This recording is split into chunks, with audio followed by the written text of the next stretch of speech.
할렐루야! 사랑하는 우리 신창의 성도 여러분 안녕하십니까?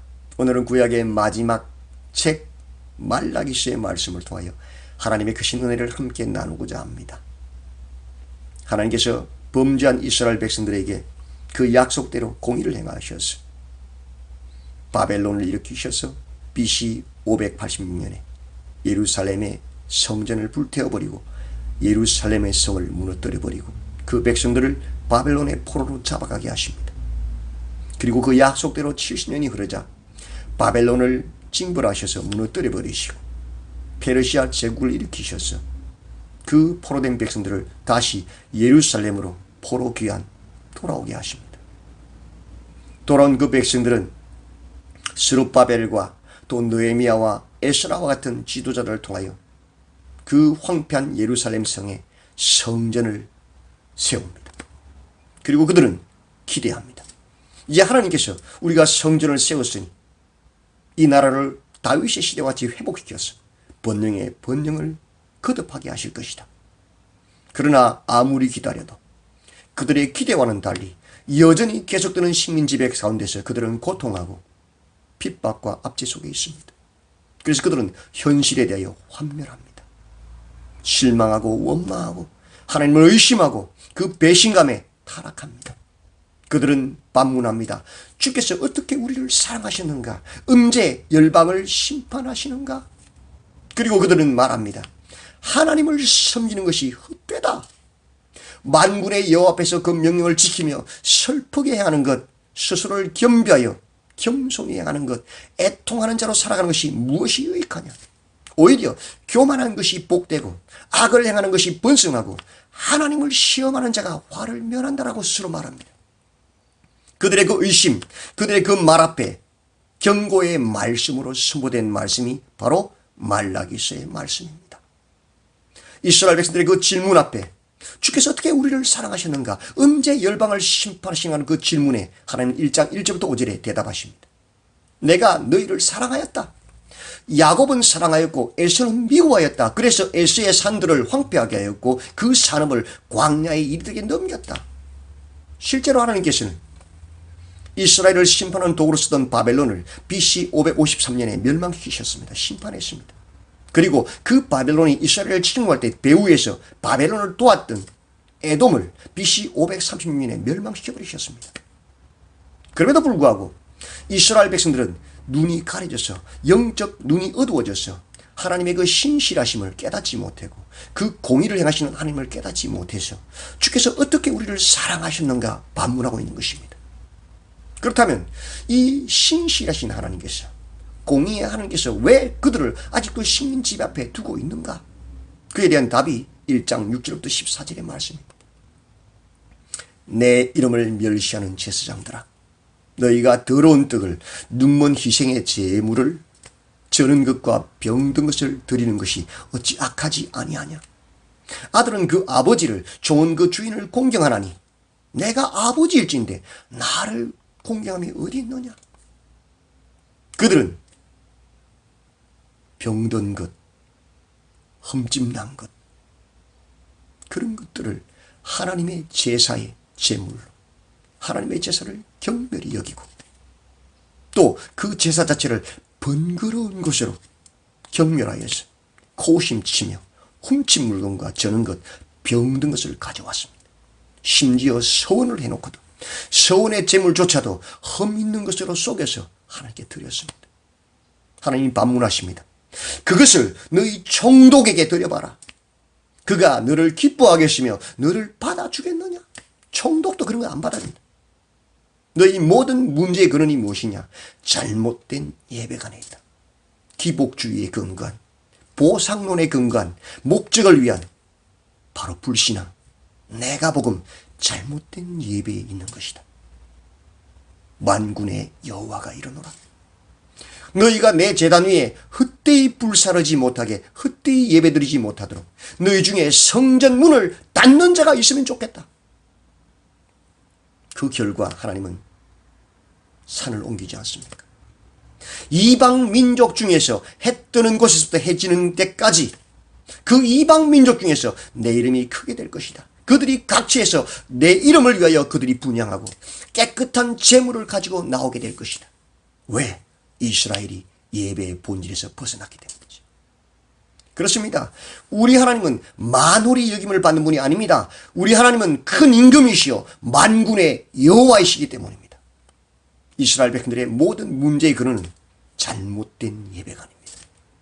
기복주의에 근거하여 보상을 바라고 어떤 목적을 위해서 내가 만든 하나님을 내가 드리고 싶은 예배를 드리고 있는 것입니다.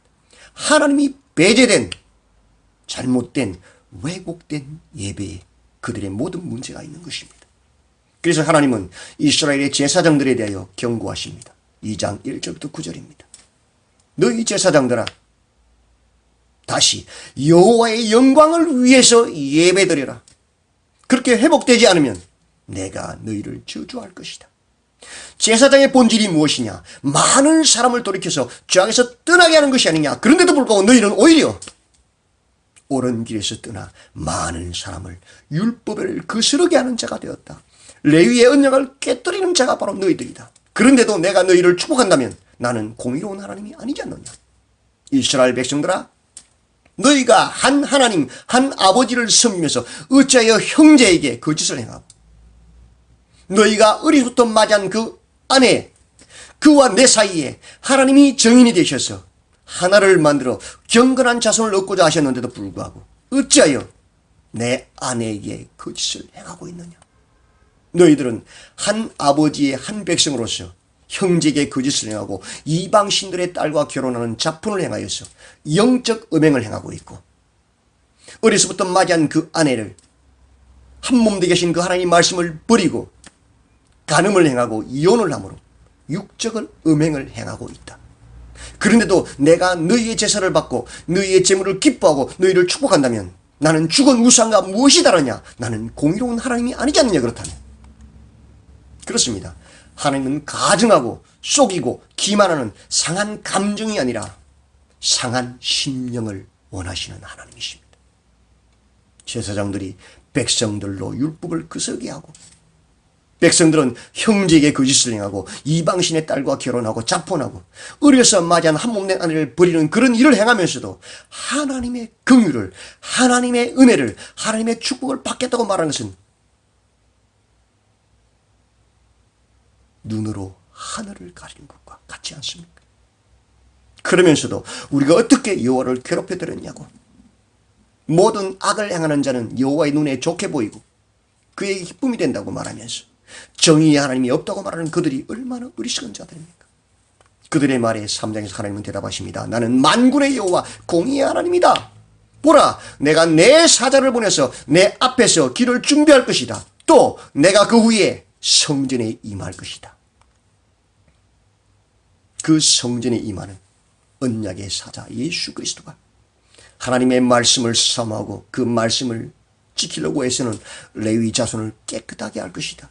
그리고 그 후에 내가 심판하러 임하여서 나를 경외하지 않는 그들을 심판하여 정언할 것이다. 그것이 하나님의 공의 아닙니까? 하나님의 공의는 궁극적으로 종말론적인 것입니다. 그것이 하나님의 공의의 궁극적인 성취입니다. 여호와는 여전히 변하지 않았다고 말씀하고 있는 것입니다. 그런데 변한 것이 누굽니까? 이스라엘 백성들입니다. 너희는 나의 규례를 떠나 지키지 아니하였다. 회개하라. 내게로 돌아오라. 그리하면 너희 땅을 아름답게 할 것이다. 이방인들로 너희를 복되다고 하게 할 것이다. 그 대표적인 예가 뭐냐? 11조입니다. 너희는 나의 것을 도적질하였다. 온전한 11조로 내 곳간을 채워라. 11조가 무엇입니까? 그것으로 하나님이 시험해보라고 말라기서에서 말씀하고 있습니다. 11조는 하나님 사랑, 이웃 사랑을 가장 낮은 위치에서 실천하는 가장 근본적인 명령입니다. 그들은 11조를 통하여 그들이 이방인들과 구별된 하나님의 백성이라고 스스로 자랑하면서도 그 하나님 사랑, 이웃 사랑을 실천하는 가장 근본적인, 가장 기초적인 계명조차도 지키지 아니하고 하나님의 것을 도둑질하고 있다는 것입니다. 왜 하나님께서 하나님 백성들에게 말라기서에서 11조를 이야기하는가? 그것은 죽도록 아버지 말 듣지 않는 청개구리 같은 아들에게 아버지가 말 좀 들으라고 하는 말, 네가 오늘 내 말 들으면 내가 내 손에 장을 치킨다고 하는 말과 똑같은 의미입니다. 근데 어리석은 아들은, 악한 아들은 오늘 우리 아버지 손에 장 지지게 하지 하면서 그 말 듣는 것, 참 어리석은 아들이지. 오늘 한국교회가 썩었습니다. 이 하나님의 말씀의 그 진정한 의미를 깨닫지 못하고 11조 드려봐라. 아, 내가 세상에서 가장 하나님께 11조 많이 하는 그런 사람들에게 기도하고 앉았습니다.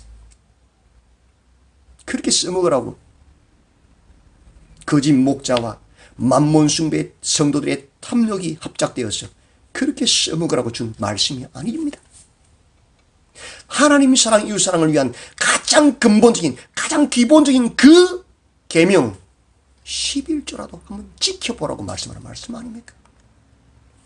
다시 말해서 더 이상 너희 마음을 완악하게 하지 마라, 그런 소리입니다. 그리고 16절에서 너희는 기억하라.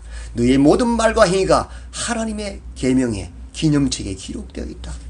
그리고 그 심판의 때에 그 기념책에 기록되어 있는 대로 의인과 악인을 분별하고 여호와를 섬기는 자와 여호와를 섬기지 않는 자를 내가 분별할 것이다. 착각하지 마라.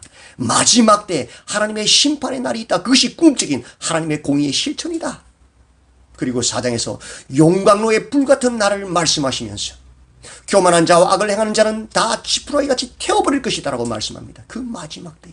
그러나 마지막 때에 하나님의 이름을 경외하는 너희에게는 공의로운 해가 떠올라서 치료하는 광선을 비추어서 외양간에서 나온 송아지같이 너희가 뛰게 할 것이고 또 너희가 악인을 밟게 할 것이다. 약속하십니다. 그리고 4장 4절에서 결론 내립니다. 너희는 내가 호렙에서 온 이스라엘을 위하여 내 종 모세에게 명령한 법 곧 율례와 법도를 기억하라. 여호와의 크고 두려운 날이 이르기 전에 내가 선지자 엘리야를 너희에게 보내어서 그가 아버지의 마음을 자녀에게로 돌이키게 하고 자녀들의 마음을 그들의 아버지에게로 돌이키게 하리라. 그분이 예수 그리스도십니다. 그러나 그 주님의 말씀 앞에서도 돌이키지 아니하면 두렵건대 내가 와서 저주로 그 땅을 칠까 하노라. 그래서 AD 70년 예수님을 십자가에 못 박았던 그 예루살렘은 또다시 멸망을 당합니다. 그러나 오늘날 그의 율례와 법도를 기억하고 주께로 돌아와 그 주님을 섬기는 우리는 주님이 다시 오시는 날 상 주실 것입니다. 그렇습니다. 주님의 다시 오심을 기억하시고 공의를 행하시고 신실하게 행하시는 그 하나님을 믿음으로 다시 오실 그 주님의 날을 기억하시고 그 율례와 법대를 기억하고 하나님의 말씀을 따르는 그 날을 준비하는 지혜로운 백성들이 다 되시기를 주님의 이름으로 축원드립니다. 아멘.